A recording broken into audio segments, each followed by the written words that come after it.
macam gak setuju. Sini saya yang setuju, yang lain. Haleluya. Betul tidak? Kalau saya pun, ya sekarang ini kamu tahu lah Yesus bangkit, betul tidak? Kalau saya pun hadir pada waktu itu, mungkin saya juga akan bertanya, aduh, di mana mukjizat itu? Betul? Apakah tangan Allah itu tidak kurang panjang?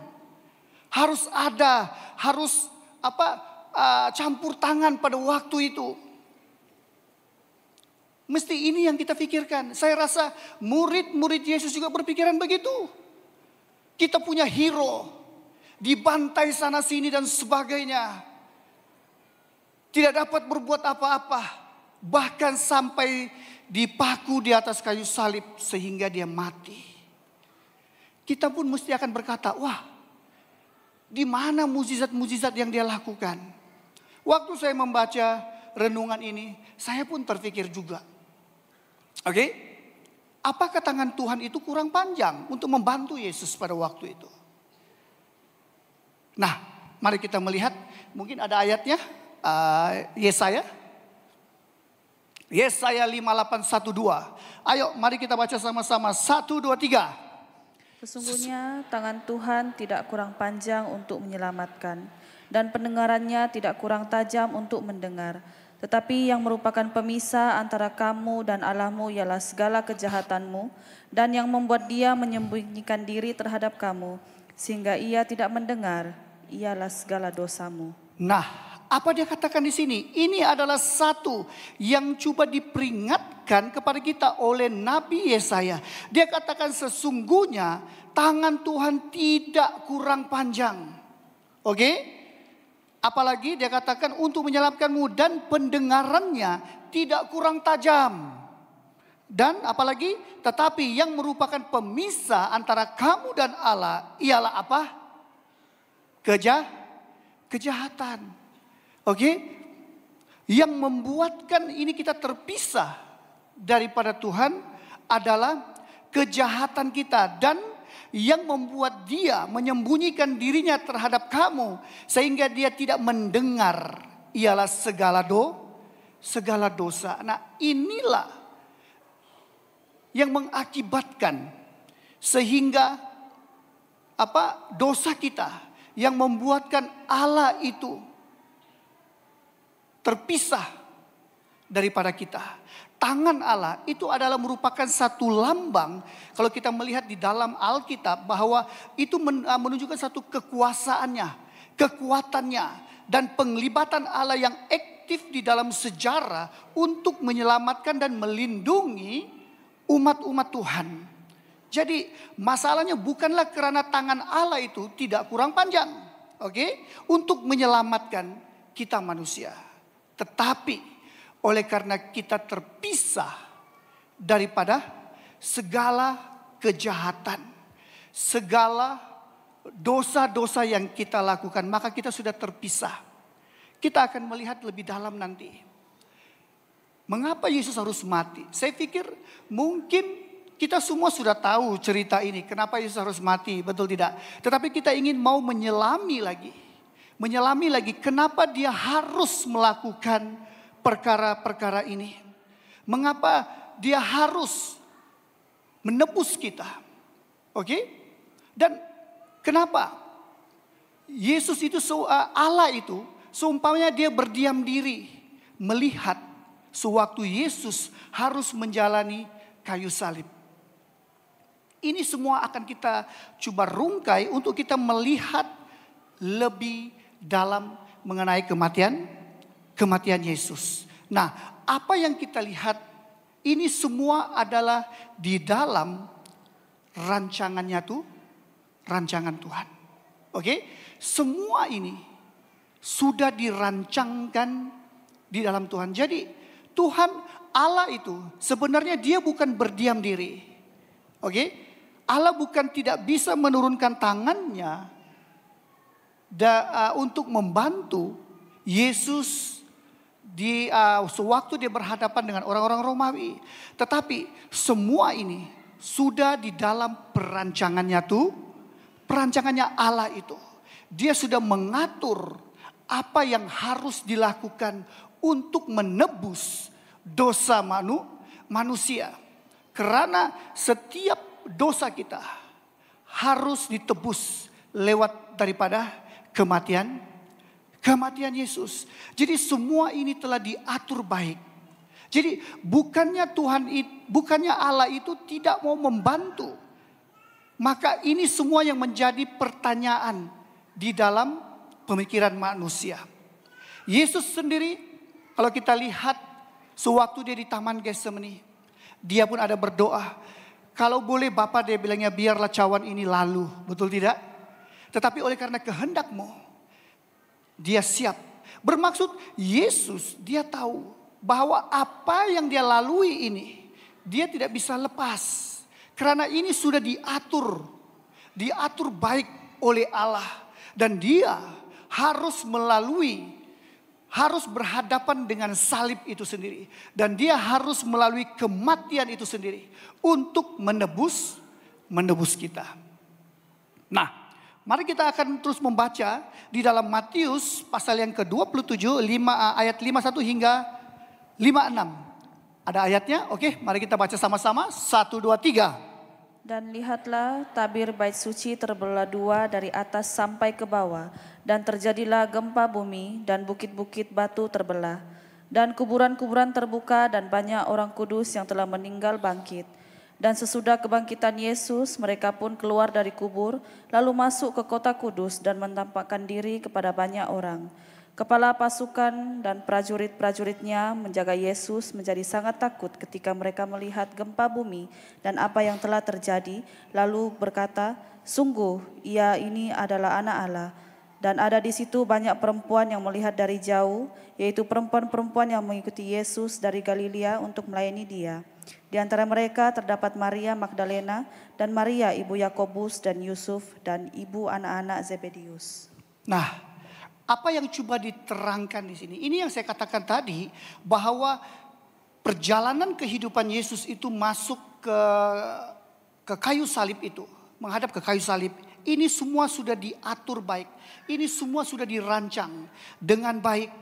Walaupun kita tidak melihat sepertinya Allah itu tidak turut bekerja, tetapi sebenarnya daripada diam-diam, Allah itu sebenarnya turut bekerja kepada Yesus dan pada waktu itu. Di sini kita dapat melihat bagaimana kita dapat melihat bahwa Allah itu turut bekerja.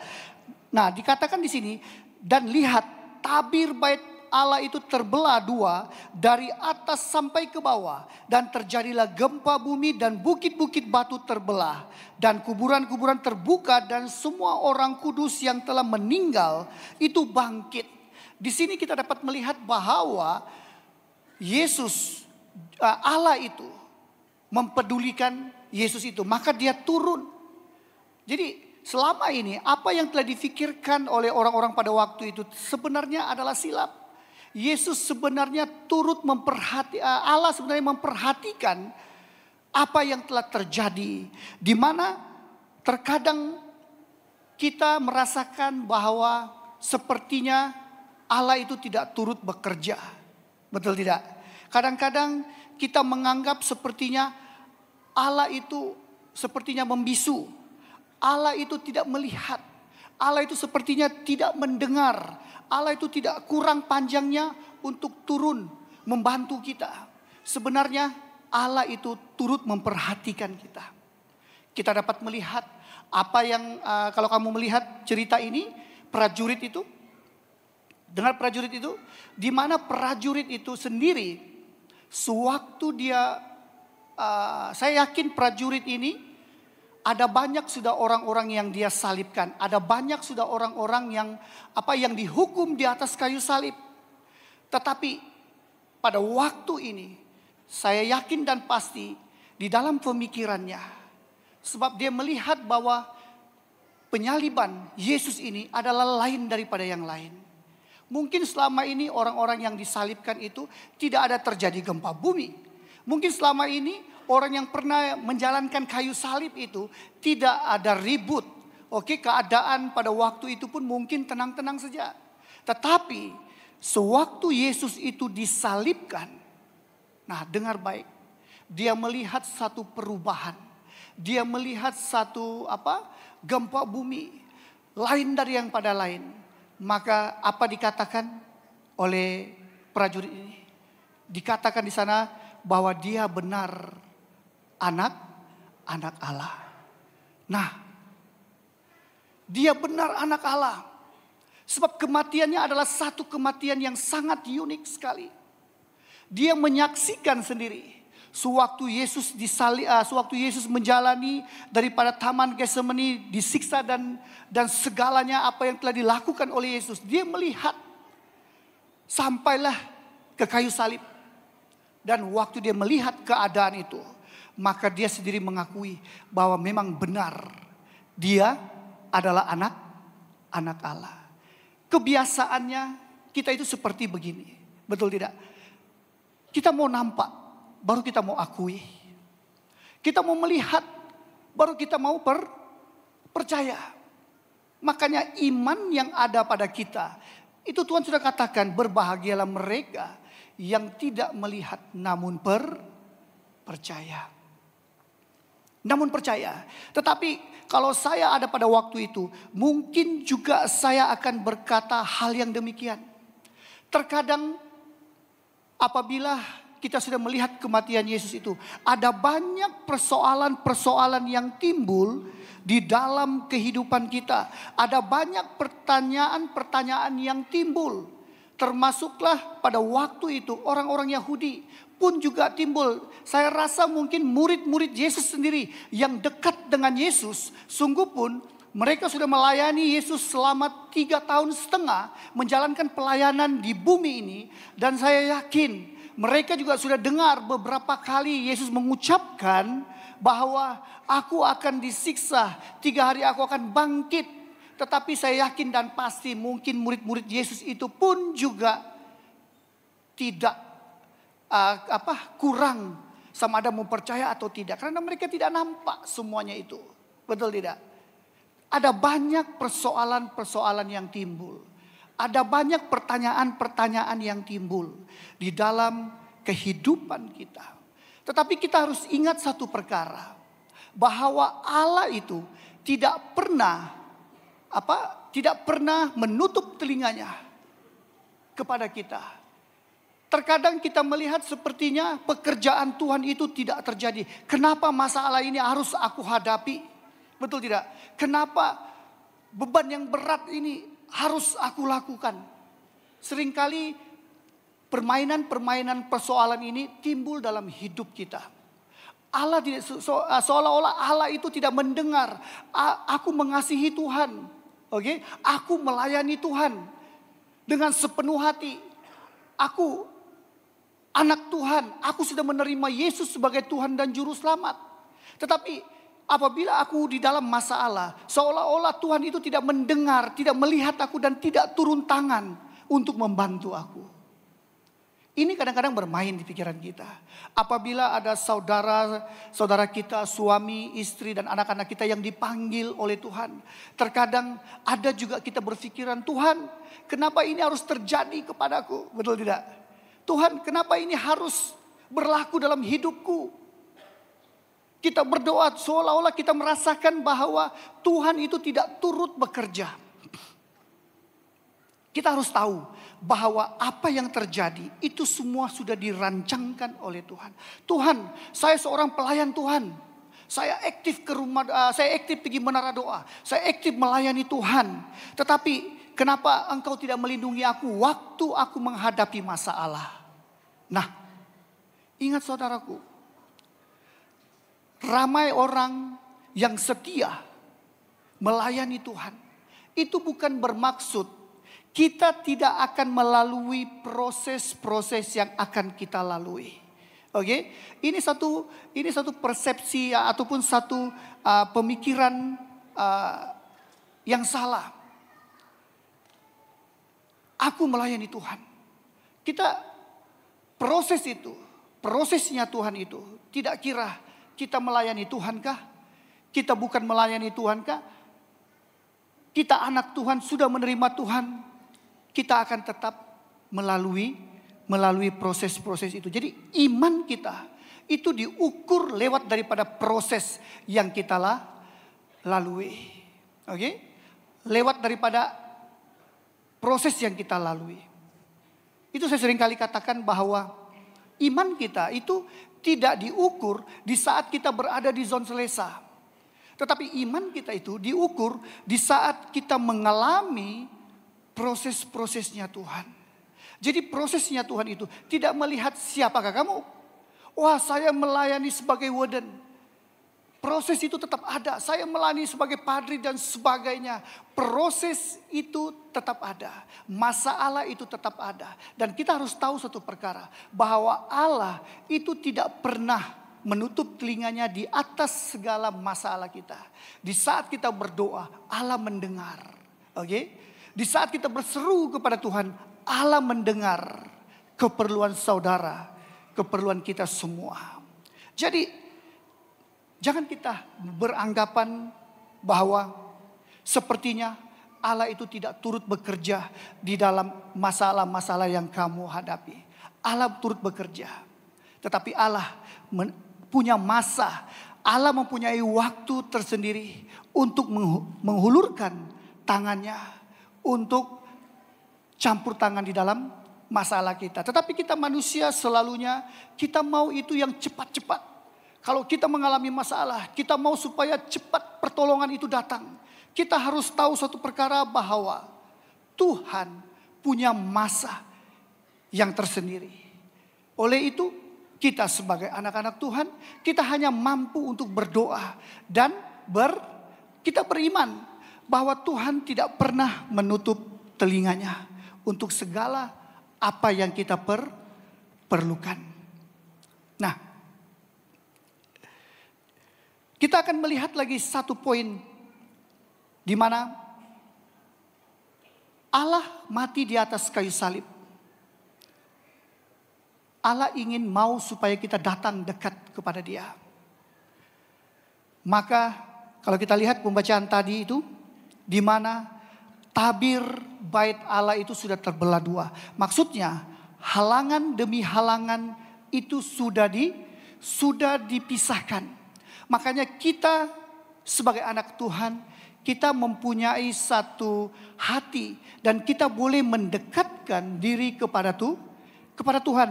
Kematian Yesus itu sebenarnya sudah dinyatakan di dalam kitab Ibrani. Kalau kamu melihat dalam kitab Ibrani, di mana di sana sudah dijelaskan, sudah dimuatkan di dalam perjanjian lama bahwa Allah akan memberikan nyawanya untuk disalib dan mati semata-mata untuk mengampuni dosa manusia. Oke, di dalam perjanjian lama itu pun juga sudah dinyatakan bahwa pengorbanan, akan ada satu pengorbanan yang untuk selama-lamanya.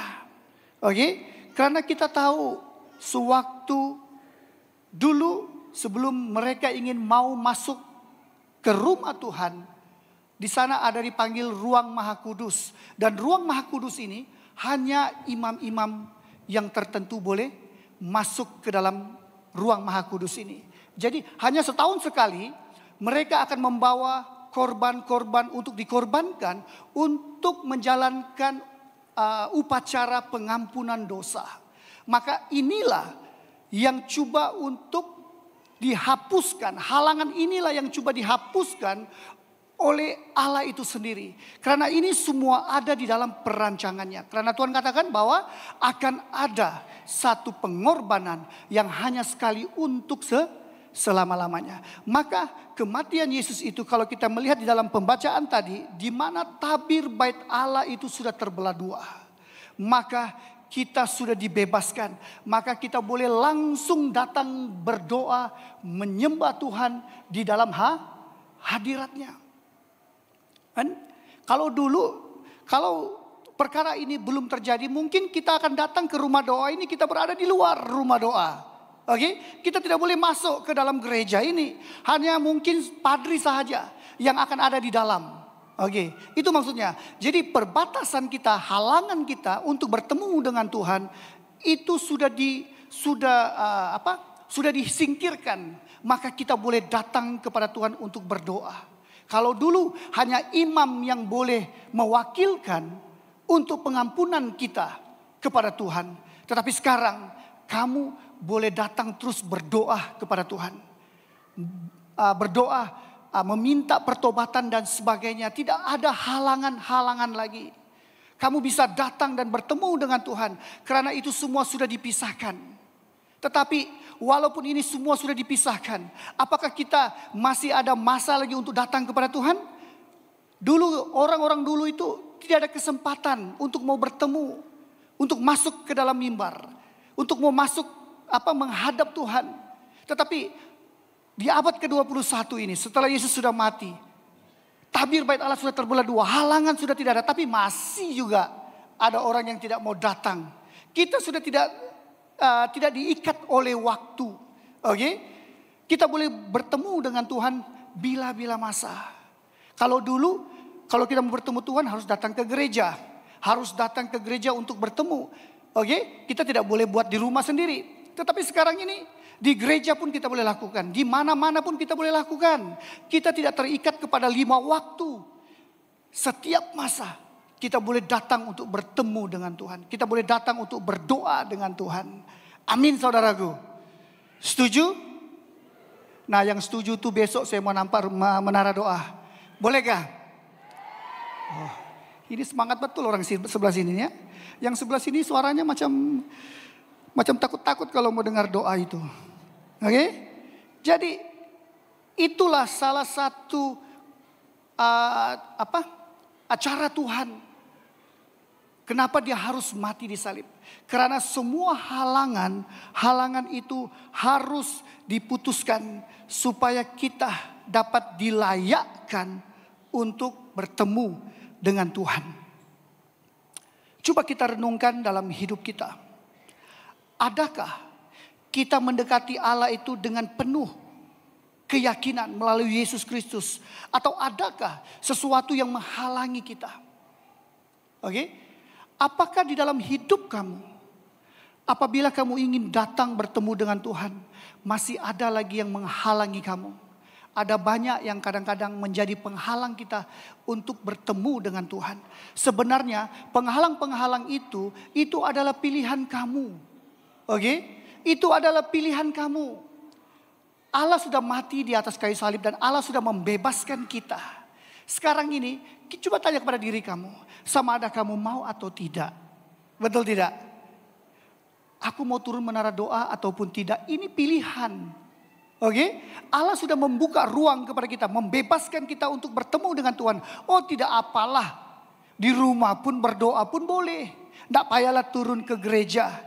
Di rumah pun saya berdoa. Ya betulkah kamu berdoa di rumah? Oke? Betulkah kamu akan masuk bilik dan berdoa, bertemu dengan Tuhan? Nah, saya ingin mendorong kepada kita. Setiap halangan-halangan yang ada dalam diri kita, itu sebenarnya adalah pilihan dalam hidup kita. Betul tidak? Betul tidak? Itu adalah pilihan. Adam dan Hawa jatuh di dalam dosa. Si iblis, dia tidak ugut si Hawa. Betul? Ada kamu nampak dia ugut si Hawa? Kalau kau tidak makan, aku tembak. Ada dia ugut? Tidak ada dia ugut. Dia hanya menggoda. Tetapi yang buat pilihan itu siapa? Si Hawa. Dia yang buat pilihan. Sebenarnya dia boleh makan, dia boleh tidak makan. Betul tidak? Dia boleh saja makan. Tetapi dia boleh juga tidak makan. Tetapi dia membuat pilihan yang salah. Dia makan. Maka dia harus menjalani konsekuensi daripada perbuatannya yang jahat. Sama juga dengan hal kita. Apa yang menghalang kita? Sebenarnya tidak ada sudah yang menghalang kamu untuk datang kepada Tuhan. Setuju kah tidak? Tidak ada sudah yang menghalang kamu. Jadi pertanyaannya di sini, adakah yang menghalang? Bagi saya tidak ada. Cuma yang menghalang bagi kamu, mungkin itu adalah pilihan kamu. Oke? Wah saya sibuk. Wah saya penat. Ya kamu pilih untuk penat. Maka di rumah itu masih boleh pergi lagi sebetulnya. Tapi tidak mau pergi. Wah ke gereja pun sama halnya. Untuk datang ke gereja pun begitu juga. Tengok aduh jam, belum lagi nanti dulu. Masa jam kita jam 11. Kita sebenarnya boleh buat pilihan untuk datang lebih awal, betul tidak? Kita boleh memilih, oke, jam 11 mula kebaktian, saya akan datang mungkin 10:30 saya dari rumah. Saya agak sampai begini-begini dan sekian. Tetapi pilihan itu dalam hidup. Jadi maksudnya halangan itu sebenarnya sudah tidak ada. Tetapi halangan itu kita yang cipta sendiri. Setujukah? Kalau saya katakan demikian. Wah, macam kurang setuju ini. Atau adakah kita mencari jalan sendiri untuk sampai kepada Tuhan? Ada banyak pertanyaan-pertanyaan sebenarnya di dalam hidup kita. Dan kadang-kadang pertanyaan inilah yang membebani kita. Sehingga kita tidak dapat membuka hati kita kepada Tuhan. Orang-orang Farisi, ahli-ahli agama, mereka sudah melihat kejadian demi kejadian, mukjizat demi mukjizat yang berlaku. Mereka sudah dengar, tetapi mereka memilih untuk mengeraskan hati. Oke? Seperti kamu, seperti kita juga. Kita sudah tahu kebenaran Allah itu. Dan kita sudah tahu siapa Yesus itu. Kita sudah tahu mengapa dia harus mati di atas kayu salib. Tetapi terkadang kita sebagai manusia, kita juga mengeraskan hati kita. Karena bagi kita, kalau kita mengikut Tuhan, ada banyak undang-undang, itu tidak boleh, ini tidak boleh dan sebagainya. Makanya kita memilih satu jalan yang boleh memudaratkan kehidupan rohani kita. Ini juga yang terjadi kepada orang-orang Farisi, kepada ahli-ahli Taurat. Mereka sebenarnya lebih arif. Karena mereka itu mempunyai pengetahuan Taurat yang sangat tinggi. Oke, boleh saya katakan pengetahuan Taurat mereka itu sebenarnya mempunyai label papan atas. Tetapi walaupun mereka sudah melihat mukjizat demi mukjizat, hati mereka tetap keras. Mereka tidak akan dapat memberi respon yang terbaik kepada Allah. Inilah manusia. Nah, persoalan yang kedua, mari kita lihat di dalam Matius pasal 27 ayat 57 hingga 66. Mari kita melihat sekali lagi ayat ini. Mari kita baca sama-sama. 1, 2, 3. Menjelang malam datanglah seorang kaya, orang Arimatea, yang bernama Yusuf dan yang telah menjadi murid Yesus juga. Ia pergi menghadap Pilatus dan meminta mayat Yesus. Pilatus memerintahkan untuk menyerahkannya kepadanya. Dan Yusuf pun memanggil mayat itu, mengapaninya dengan kain lenan yang putih bersih, lalu membaringkannya dalam kuburnya yang baru, yang digalinya di dalam bukit batu, dan sesudah menggulingkan sebuah batu besar ke pintu kubur itu, pergilah ia. Tetapi Maria Magdalena dan Maria yang lain tinggal di situ duduk di depan kubur itu. Keesokan harinya, yaitu sesudah hari persiapan, datanglah imam-imam kepala dan orang-orang Farisi bersama-sama menghadap Pilatus. Dan mereka berkata, "Tuan, kami ingat bahwa si penyesat itu sewaktu hidupnya berkata, 'Sesudah 3 hari aku akan bangkit.' Karena itu perintahkanlah untuk menjaga kubur itu sampai hari yang ketiga. Jikalau tidak, murid-muridnya mungkin datang untuk mencuri dia, lalu mengatakan kepada rakyat, 'Ia telah bangkit dari antara orang mati,' sehingga penyesatan yang terakhir akan lebih buruk akibatnya daripada yang pertama." Kata Pilatus kepada mereka, "Ini penjaga-penjaga bagimu. Pergi dan jagalah kubur itu sebaik-baiknya."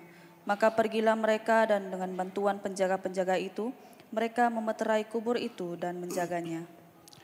Nah, kita lihat sewaktu Yesus sudah mati di atas kayu salib, dan disaksikan oleh pengikut-pengikutnya. Selepas itu, apa yang terjadi? Pengikut-pengikutnya semua melarikan diri. Semuanya tidak tahu pergi mana sudah. Sewaktu mereka melihat Yesus itu mati di atas kayu salib, iman mereka itu goyang. Iman mereka itu sebenarnya goyang. Sehingga mereka berlari, mungkin ada yang pergi bersembunyi. Mungkin ada yang sudah trauma. Mereka melihat tentang bagaimana Yesus harus menjalani penderitaan itu. Nah, ini murid-muridnya yang rapat dengan Yesus, 12 muridnya. Kalau kita melihat lebih dalam, di mana mereka semua tidak tahu pergi mana.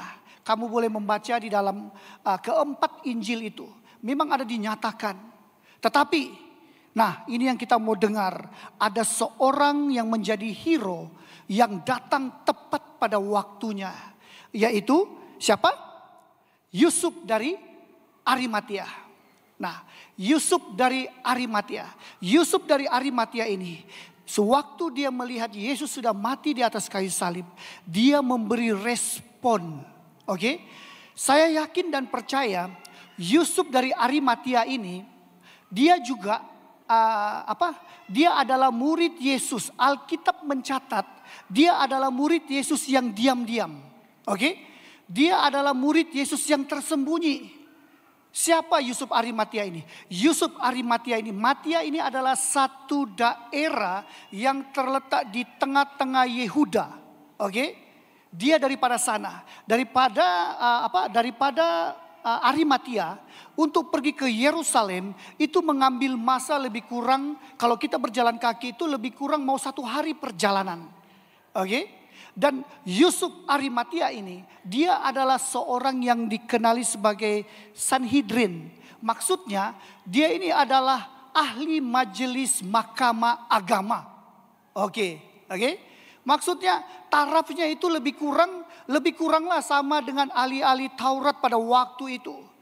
Lebih kurang begitulah itu. Tetapi Yusuf Arimatia ini, dia berani untuk melawan arus. Imam-imam pada waktu itu, mereka semua mau supaya Yesus disalibkan. Makanya mereka harus bawa Yesus berjumpa dengan Pilatus. Untuk diputuskan sama dia, Yesus harus disalib. Jadi Yusuf Arimatia ini, walaupun dia sebenarnya sama golongan dengan mereka, maka dia mempercayai Yesus secara diam-diam. Imannya kepada Yesus secara diam-diam. Dia tidak mau menonjolkan yang dia adalah salah satu orang yang percaya bahwa yang disalib ini adalah anak Allah. Karena dia tidak mau nanti imam-imam yang lain akan membenci dia. Mungkin juga dia akan disalibkan bersama. Oke, karena dia adalah pengikut Yesus. Makanya Alkitab mencatat bahwa dia menjadi murid Yesus secara diam-diam. Imannya, inilah hikmat yang diberikan oleh Tuhan. Maka dia meresponi dengan cukup berhati-hati. Alkitab mengatakan bahwa dia adalah seorang yang benar. Oke? Dan si Arimatia ini, dia memberanikan diri untuk bertemu dengan Pilatus. Saya yakin dan percaya si Yusuf Arimatia ini, dia juga sebenarnya mungkin takut pada waktu itu. Karena untuk berjumpa dengan Pilatus itu bukan mudah. Berjumpa dengan Pilatus itu mungkin dikasih itu mayat ataupun tidak. Jadi sebenarnya dia pun berpikir, apakah saya harus berjumpa dengan si Pilatus untuk meminta mayat Yesus dikebumikan. Tetapi dia dengan penuh kekuatan. Karena apa? Karena kesetiaannya. Sungguh pun pada awalnya harapannya, waktu melihat Yesus itu mati di atas kayu salib, harapan si Yusuf pun sebenarnya itu pun runtuh juga. Oke? Runtuh juga harapannya. Dia melihat, alamak macam mana nih Tuhan yang saya harapkan mati di atas kayu salib. Tetapi satu yang ada kelebihan kepada si Yusuf, dia tetap setia. Dia tetap setia. Walaupun dia sudah melihat Yesus itu sudah mati tergantung di atas kayu salib, imannya dia tetap setia. Makanya dia bertindak untuk berjumpa dengan Pilatus untuk meminta supaya mayat Yesus diberikan kepada dia. Mana murid Yesus yang kedua, yang 12 orang itu? Mana Simon Petrus yang paling dekat dengan Tuhan? Dengan Yesus sewaktu berada di muka bumi. Yesus mempunyai 12 murid. Oke, 12 murid ini yang paling rapat dengan Yesus. Di dalam 12 ini ada 3 paling rapat, Yakobus, Yohanes, dan Petrus. Di dalam ketiga murid ini ada satu yang paling rapat, yaitu Petrus. Tetapi di mana semuanya? Waktu Yesus disalibkan. Mereka di mana? Mereka lari. Mereka lari semua. Dalam hidup kita pun seperti begini. Kita melayani Tuhan. Kita sudah menjadi anak Tuhan. Apabila kita menghadapi pencobaan, kita lari. Kita sanggup menjual Tuhan. Kita sanggup menyalibkan Yesus sekali lagi. Betul tidak? Minggu lalu Reverend Ansin ada mengatakan, jangan sampai kita menyalibkan Yesus. Siapa yang salibkan Yesus pada waktu itu? Apakah bangsa Yunani? Apakah bangsa lain? Tidak, orang Yahudi sendiri yang menyalibkan Yesus. Bahkan yang menjatuhkan hukuman Pilatus itu satu kampungnya itu. Oke? Orang Yahudi sendiri yang menyalibkan Yesus. Orang Yahudi inilah yang mengelu-elukan sewaktu Yesus masuk ke Yerusalem. Sewaktu sebelum Yesus disalibkan, mereka mengelu-elukan Yesus, kedatangan Yesus datang. Disediakanlah keledai, duduk dan sebagainya. Tetapi mereka juga yang menyalibkan Yesus. Di abad yang ke-21 ini, kebenaran kita sudah pegang daripada lahir. Kita dibaptis, kita ditetapkan. Tetapi kita juga yang menyalibkan Yesus buat kali kedua. Kita sanggup melepaskan iman kita. Betul? Disebabkan apa? Disebabkan tekanan hidup. Disebabkan apa? Disebabkan oleh bermacam-macam tekanan yang kita tidak boleh melihat satu masa depan yang penuh harapan. Kita melihat, wah saya pakai ini. Kalau saya pakai ini mungkin masa depan saya gelap. Kalau saya dapat yang ini mungkin saya boleh mendapat satu kehidupan yang cerah pada masa akan datang untuk keturunan saya. Sedangkan Yesus mengatakan bahwa apa? Aku senantiasa menyediakan kamu masa depan yang penuh harapan. Inilah. Coba lihat kepada diri kamu. Apakah kamu tergolong kepada murid Yesus? Apabila menghadapi masalah, kamu lari. Untung kalau kamu sudah jatuh kembali jumpa gereja. Amen. Ini sudah jatuh langsung hilang. Kita harus ingat bahwa kita manusia itu hanya hidup satu kali. Tuhan mengatakan bahwa kita tidak akan hidup 2 kali. Kita lahir dan terus naik kembali ke atas. Inilah murid Yesus. Tetapi Yusuf Arimatia itu muncul. Dan dengan kesetiaannya, dia percaya iman yang ada padanya bahwa Yesus adalah anak Allah. Maka dia berjumpa dengan Pilatus dan dia meminta. Pilatus, dia jumpa bagus-bagus. Pak Pilatus, saya mau minta mayat Yesus untuk saya kebumikan. Yusuf Arimatia ini adalah orang yang kaya. Oke? Orang yang kaya pada waktu itu, mereka itu dinilai dari segi kuburannya. Dia ada kuburan sendiri. Bermaksud dia ini orang kaya. Oke? Karena dia ada kuburan sendiri. Hanya orang kaya saja yang mampu ada kuburan sendiri. Nah sekarang kita. Kamu bookinglah di Tanjung Batu itu. Apakah itu boleh mengukur kekayaan kamu? Satu keluarga pun kau booking di Tanjung Batu itu tidak akan mengukur. Betul tidak? Tetapi orang pada waktu itu, apabila kau ada kuburan sendiri, wah ini orang kaya. Itulah dikatakan di dalam Alkitab, seorang kaya. Dia jumpa Pilatus, Pak Pilatus saya mau minta mayat Yesus ini. Apa kata Pilatus? Dia kasih atau enggak? Dia kasih enggak? Dia kasih enggak? Dia kasih. Kenapa dia kasih? Sebab sebenarnya Pilatus ini, dia pun tahu bahwa ini. Sebenarnya yang Yesus ini bukan seorang penjenayah. Yesus ini adalah seorang yang melakukan ibadah-ibadah, menyembuhkan orang sakit dan sebagainya. Dia tahu tidak ada jenayah yang Yesus lakukan. Maka disinilah kita baru nampak di mana Pilatus berani melawan arus. Karena Pilatus tahu kalau dia membenarkan, memberikan Yesus ini kepada si Yusuf ini, dia juga akan dibenci. Oke? Dia akan dibenci. Nah, tetapi hati si Pilatus ini sebenarnya terbagi kepada 2. Maka dia membenarkan. Karena mengikut hukum Yahudi, seorang penjenayah itu tidak bisa diturunkan daripada kayu salib. Oke? Kalau dia bukan penjenayah, ya itu memang kau harus menuntut lah. Oke? Kau harus menuntut mayat itu. Tetapi kalau penjenayah itu sebenarnya kalau mengikut hukum Yahudi, penjenayah itu tidak boleh diturunkan, dibiarkan di atas kayu salib, digantung sampai dimakan oleh burung-burung yang pemakan bangkai itu. Saya rasa kalau 3 hari itu mungkin Yesus akan rebut tangannya, berlubang paku akan rebut dan dia akan jatuh dan akan dimakan oleh anjing-anjing liar pada waktu itu. Itu sebenarnya mengikut hukum. Tetapi si Yusuf, dia melihat bahwa dia sangat terbeban akan Yesus. Maka dia sanggup untuk meminta kebenaran. Dan si Pilatus pun memberi.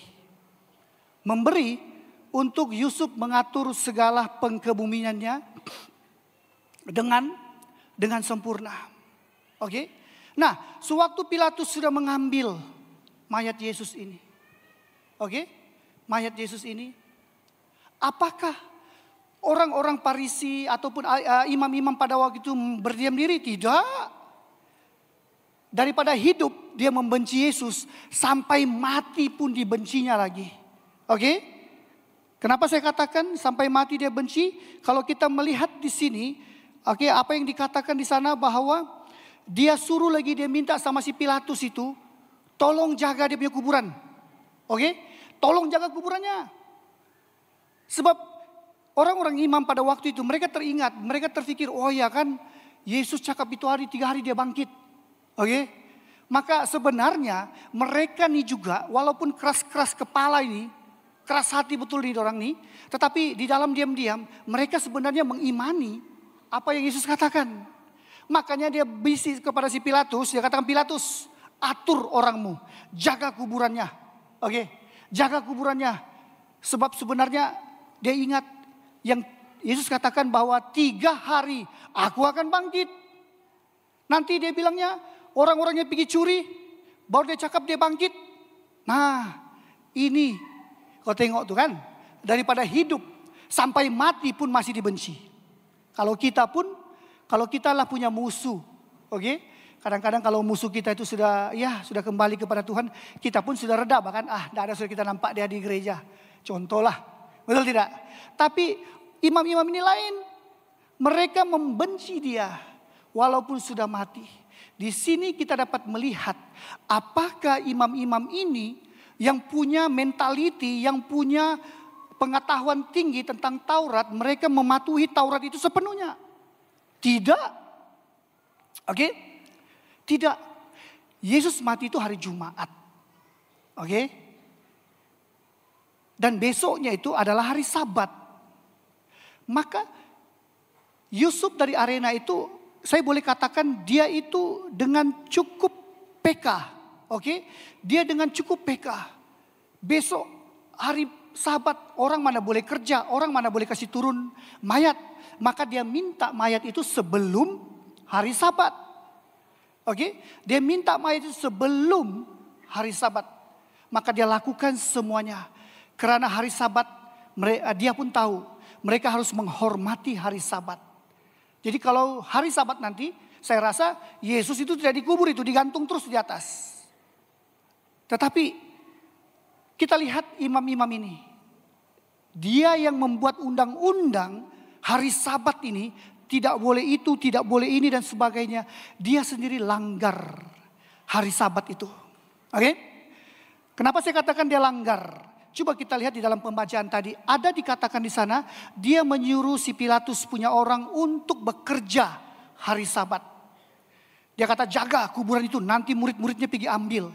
Bermaksud dia yang mencipta undang-undang hari Sabat itu tidak boleh bekerja, tetapi dia sendiri melanggar hari Sabat itu. Oke? Karena menurut hukum Yahudi, ahli-ahli agama pada waktu itu, mereka sudah menetapkan bahwa hari Sabat itu kita tidak boleh bekerja.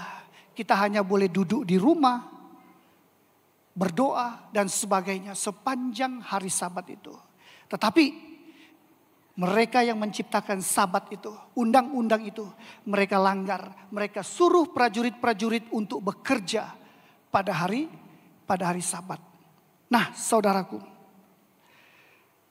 apa yang saya boleh simpulkan dalam cerita ini? Sungguh pun imam-imam pada waktu itu mereka mengimani apa yang Yesus katakan 3 hari dia akan bangkit.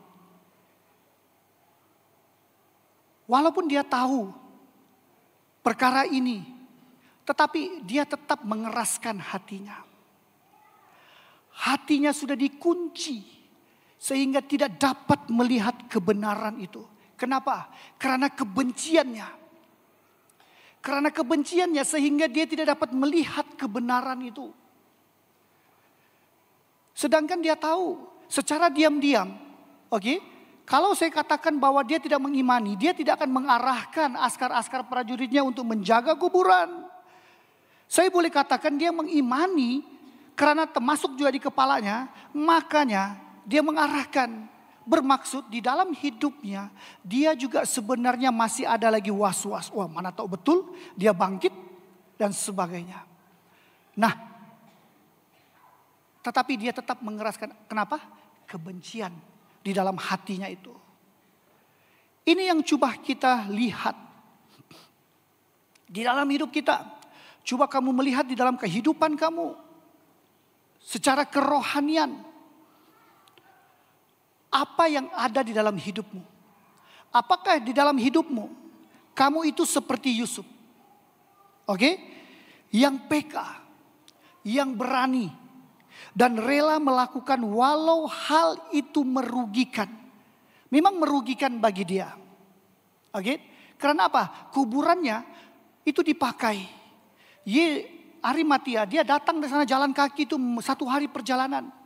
Kalau bagi kita sepertinya merugikan, tetapi karena pengabdiannya, maka dia rela untuk apa? Untuk melakukan, karena dia tahu bahwa yang mati itu adalah Yesus, anak Allah dalam hidupnya. Adakah kita seperti perempuan Maria Magdalena dan Maria-Maria yang lain? Mereka tetap setia. Walaupun harapan mereka itu luntur sewaktu melihat Yesus mati di salib. Tetapi mereka tetap duduk di depan kuburan Yesus. Sehari semalaman. Atau adakah kita itu seperti Pilatus? Yang tidak berani. Yang mau jaga hati orang. Pilatus sebenarnya dia tahu Yesus tidak melakukan kesalahan. Tapi dia mau jaga hati imam-imam. Ramai anak-anak Tuhan, ramai gereja, kebanyakannya gereja. Mereka tidak berani menyatakan kebenaran. Karena apa? Mereka mau jaga hati jemaat. Mereka mau jaga hati. Yang kau mau jaga ini hati orang atau hati Tuhan. Jadi ini yang terjadi kepada siapa? Kepada Pilatus. Makanya dia itu terbagi 2. Dia tidak berani. Kalau dia mau menentang, dia akan dibenci oleh orang-orang Yahudi yang lain. Makanya dia mau jaga hati orang-orang kuat yang ada pada waktu itu. Nah, saya ingat satu cerita. Sewaktu saya melayani Tuhan dulu, karena saya pun terlibat di dalam pujian penyembahan. Saya pun yang orang-orang lama yang di sini yang tahulah. Saya juga di dalam musik. Dan pada waktu itu padri di gereja ini adalah abang saya sendiri. Reverend Jenry. Dia waktu itu saya pikir dia belum padri lagi. Dia macam masih pastor tuh. Dia melayani di gereja St. Patrick. Jadi pada waktu itu saya ada bikin salah. Saya ada langgar disiplin di dalam pelayanan. Tetapi abang saya, walaupun dia abang saya, rapat dengan saya. Tetapi oleh karena saya sudah melanggar disiplin pelayanan di gereja, maka saya direhatkan. Saya direhatkan daripada pelayanan. Berapa bulan tidak tahu. Saya direhatkan daripada pelayanan dan saya tidak boleh melayani Tuhan di dalam musik, di dalam apapun saya tidak boleh. Tetapi latihan itu saya menghadirkan diri lah. Saya direhatkan, saya masih ingat. Abang saya, dia tidak mau jaga hati saya walaupun kami adik-beradik. Wah, ini adik-beradik, wah dia buat ini, dia buat hal, tidak apa-apalah. Sebab aku punya adik juga, tidak. Malahan dia merehatkan saya, oke, dia umumkan lagi yang saya direhatkan daripada pelayanan saya. Dan saya tidak boleh melayani. Kalau saya ingat lagi sepertinya bertahun saya tidak boleh melayani Tuhan pada waktu itu. Karena yang dia mau jaga siapa? Hati Tuhan atau hati saya? Dia lebih menjaga untuk memilih hati Tuhan. Nah, kebanyakan orang-orang yang melayani Tuhan itu tidak berani untuk mau menyatakan kebenaran. Mereka lebih menjaga hati jemaat. Sebagai seorang pemimpin, saya ingatkan sebagai kita, sebagai pemimpin, kita harus berani menyatakan kebenaran. Jangan nanti kita dapat khotbah yang kita mau pimpin nampak, wih, tersinggung nanti aku punya kelompok sel ini. Dikasih limpas itu poin. Adakah? Oke? Adakah? Hah? Dikasih limpas itu poin. Tidak berani mau diucap. Nanti kalau saya ucap ini, nanti minggu depan anggota saya hilang semuanya. Tidak mau pergi kelompok sel. Saya teringat satu perkataan daripada mendiang Bishop Albert Boone. Dia ada pernah mengatakan saya sewaktu saya masuk ke dalam pelayanan sepenuh masa.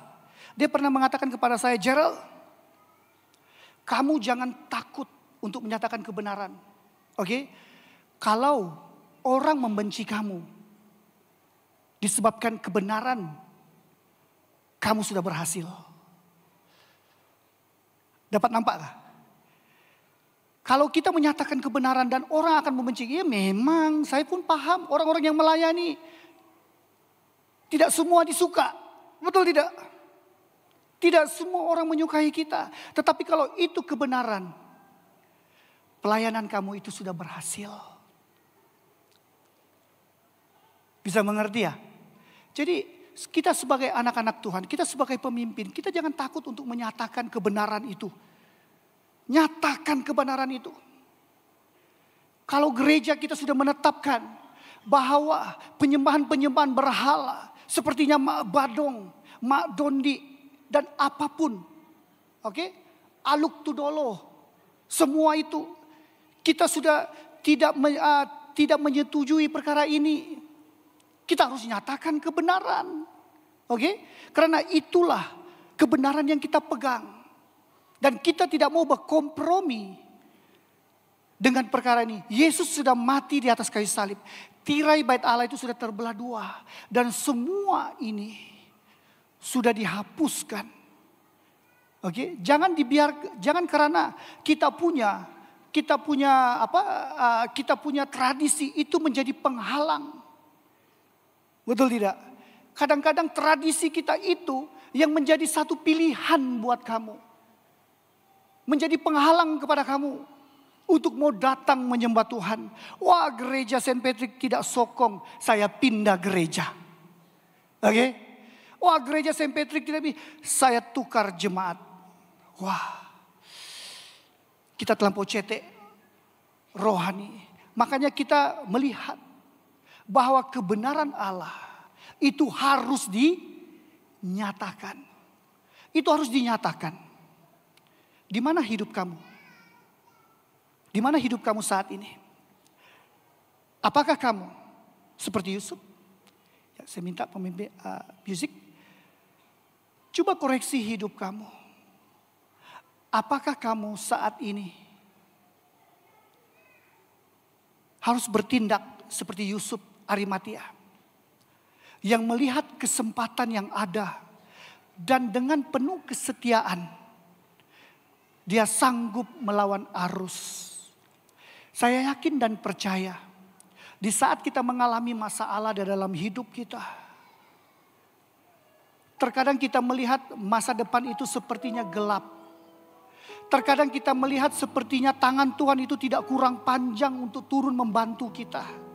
Saya yakin dan percaya kita pernah melalui hari-hari yang bagi kita tidak ada harapan lagi.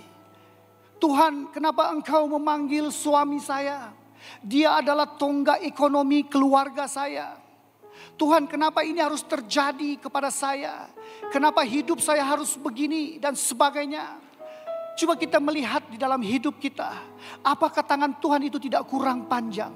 Saya ingin membawa kita untuk melihat lebih dalam tentang hati Yusuf dari Arimatia. Dia juga mengalami perkara yang sama seperti kita. Dia juga adalah manusia yang biasa. Dia juga mengharungi masa-masa dalam hidupnya. Harapannya juga hancur waktu melihat Yesus mati di salib. Tetapi satu yang dia ada adalah hati yang setia. Simple. Hati yang setia. Dengan kesetiaannya itulah, maka harapannya itu telah dihidupkan kembali. Di saat kamu sudah mula tidak setia, di saat gereja sudah mula tidak setia mengikut kebenaran firman Tuhan, saat itulah kejatuhan akan terjadi.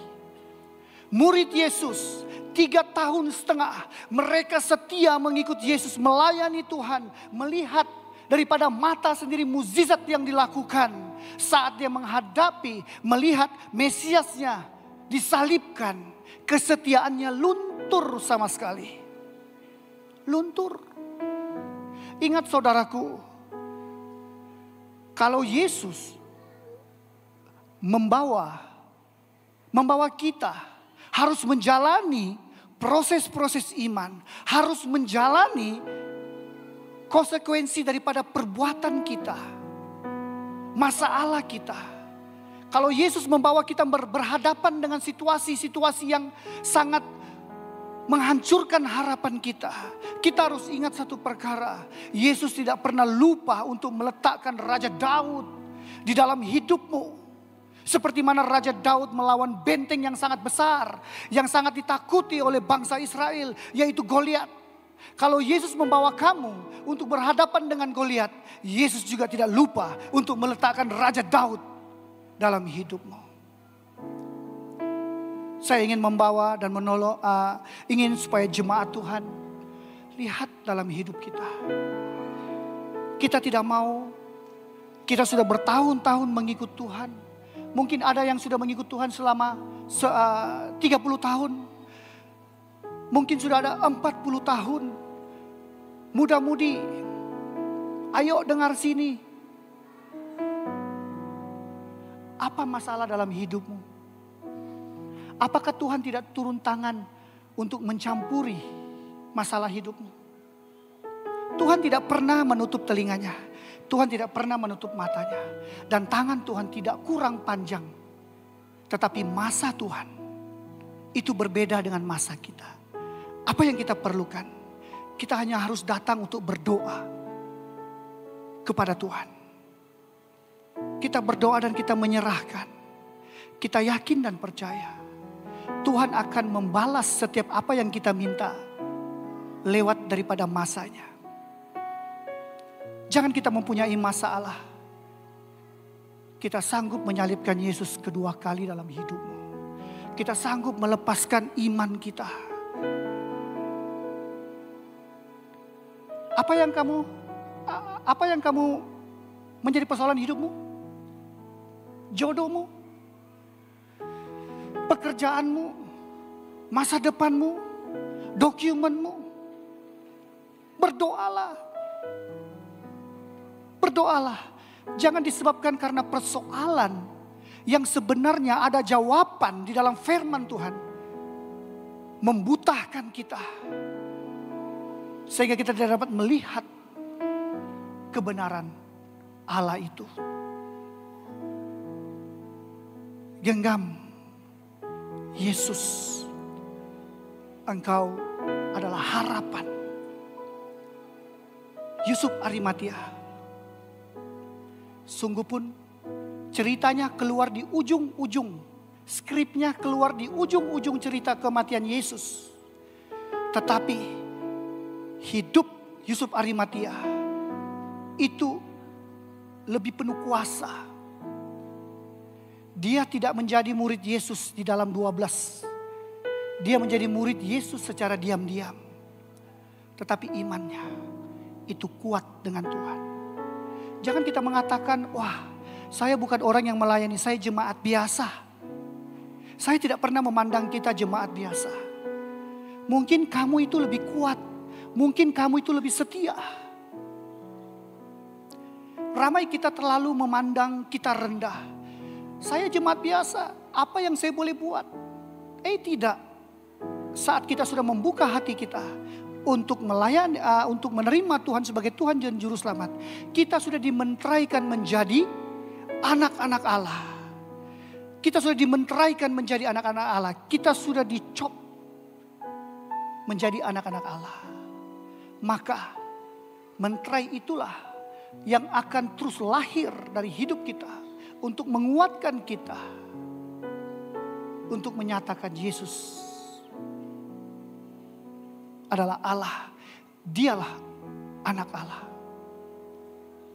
Ingat, tangan Tuhan tidak kurang panjang untuk turun menyelamatkan kita, untuk turun menyelesaikan masalah kita. Mari kita angkat satu lagu ini.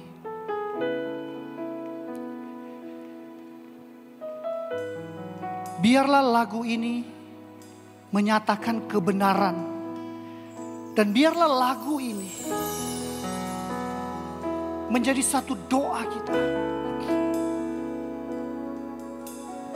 Tuhan, Kaulah penolongku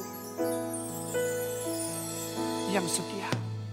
Hanya Kau Tuhan penolongku. Amin. Ya Tuhan. Yang selalu setia bersamaku.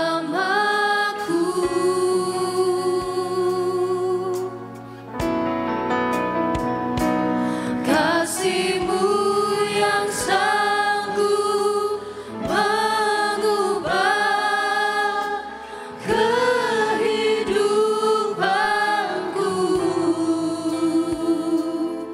Sungguh ku berserah, sungguh ku percaya, kuasa-Mu terlebih besar. Tuhanku terlebih besar. Tak pernah terlambat janji-Mu ya Tuhan, penolong hidupku. Kuasa-Mu terlebih besar ya Tuhan. Kuasa-Mu terlebih besar. Tuhanku terlebih besar. Tak pernah terlambat janji-Mu ya Tuhan, pulihkan hidupku. Bapa, ini hati kami Tuhan. Kami datang di hadapan-Mu. Ajar kami Tuhan untuk menegakkan kebenaran-Mu. Ajar kami ya Bapa, mempunyai hati seperti Yusuf yang berani melawan arus, yang berani bertindak. Terima kasih ya Bapa. Ini kami Tuhan, ini hati kami. Kematian-Mu bukanlah satu perkara yang menyia-nyiakan kami, tetapi kematian adalah satu kehidupan kepada kami. Kematian-Mu